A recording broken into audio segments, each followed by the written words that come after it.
रमाचं कानातलं अडकलं होतं, त्यामुळे रमा खूप रडत होती. तर हॅलो फ्रेंड्स, तर सकाळी सकाळी अनिकेतला पाठवलं होतं मी सोनाऱ्याकडं ते कानातलं असं फोल्ड करून आणायला. त्यामुळं ते अनिकेत तिकडे गेला होता. आणि मग नंतर हा तर रोज काही ना काही विसरतच असतो. आज पण मोबाईल विसरून गेला. कामाच्या वेळेस मोबाईल कोण विसरतं का घरी? मोबाईलच विसरून गेला होता. इथे बघा, रमा बाळाचं खाऊन झाल्यानंतर सगळी वाटी अंगाला लावून घेतली होती. मग त्यानंतर रमाबरोबर खेळत खेळत मी थोडीशी मॅगी पण खाल्ली, कारण की मला भूक लागली होती. इकडे रमाला शिकवत होते मी बनाना, ॲपल, स्ट्रॉबेरी वगैरे वगैरे, पण तिचं काही लक्ष नव्हतं, ती माझ्याकडेच बघत होती. आणि त्याच्यानंतर इकडे बघा, तिला आंघोळ वगैरे घातली मी आणि कपडे वगैरे चेंज करून घेतले. बाकीचं पण आवरायचं होतं, म्हणून म्हटलं तू चल बाई, तुला पाळण्यात टाकते मी आणि बाकीचं आवरून घेते पटपट पटपट. मग काय आवरायला घेतलं सगळं. रमाची गोधडी, रमाचे कपडे वगैरे पहिल्यांदा घालून काढून घेतले. आणि इकडे बघा, बाहेर खालचे सगळे शीट्स बाहेर आले होते, ते सगळे व्यवस्थित लावून घेतले आणि बेडशीट वगैरे टाकून घेतलं.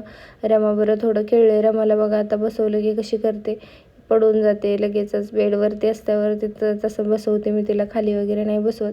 मग सगळे तिचे कपडे, छोटे छोटे कपडे बघा, आता किती छोटे छोटे कपडे. तिला नंतर मी दाखवेल तेव्हा ती म्हणेल हे नाहीत माझे कपडे, तर असं होईल तिचं. तर तिचे छोटे छोटे कपडे घालून ठेवले. एकात एक सॉक्स टाकलं की मग नंतर सापडतं वेळेवरती, नाहीतर एकीकडं दुसरं दुसरीकडे असतं. इकडे बघा, पायखाना चालूच होतं तिचं. मग नंतर स्वयंपाक वगैरे करून घेतला. सोयाबीनची भाजी आणि भाकरी करणार होती मी, त्यामुळे पटपट भाकऱ्या वगैरे करून घेतल्या. आणि कितला विचारत होते मी, किती करायच्यात बाबा भाकऱ्या तुझ्यासाठी, आणि किती सांगत होता. इकडे बघा, रमा बाळाने बाबा आला होता.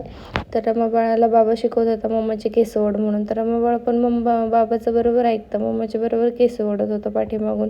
तर त्यांना मी ओरडत होते, जावा तुम्ही बाहेर, इथं किचनमध्ये काय करताय दोघंजण. तर रमा बाळ बघा, ते बाबाचं स्टिकर ओढायचं चाललं होतं, दगडी चाळीचं. आणि कामावरून आले की त्याला गप्पा मारल्याशिवाय गप्पच बसू वाटत नाही. नुसत्या गप्पा मारत असतो, काय झालं काय नाही. परवा दिवशी नवली ब्रिजवर ॲक्सिडेंट झाला मोठा फार. इतकं वाईट वाटलं ऐकून. आणि सगळे मोबाईलवर व्हिडिओ त्यांचे. तर सगळ्यांनी काळजी घ्या, व्यवस्थित हळू गाडी चालवा. तर हेच सांगणं आहे. मग राहिलेलं काय, बाकीची कामं करून घेतली मी. आणि इकडे घेतलं, म्हटलं पाणी ओतून दे जरा, पाणी संपलं आहे. मग त्याने पण पाणी वगैरे ओतून दिलं. इतर रमासाठी मी पाणी थोडं गरम केलं होतं तिच्यासाठी. मग तिला पाणी देऊन आले मी बाहेर, तोवर माझी भाकरी पण जळून गेली. मग काय, इकडे रमा बाळासाठी अनिकेतने काहीतरी घेऊन आला होता. तर काय आणलं होतं, ही बाटली आणली होती पाण्यासाठी. तर मला काही लावायलाच कळत नव्हतं कशी लावायची होती, आधी काय लावायचं. इथे बघा, प्लास्टिकवरच खेळणं चाललं होतं. आणि तिला बघितलं तर तिला इतकी आवडली वाटली, स्वतःच घेऊन बसली. मग स्वतःच्या हातात पकडली होती तिने. मग काय, मग यांना जेवायला वगैरे वाढायला घेतलं. अनिकेत म्हटलं आधी माझं मी वाढून घेतो. म्हटलं घे बाबा. त्याने बघा इथं चायनीज वगैरे घेऊन आला होता, भेळ.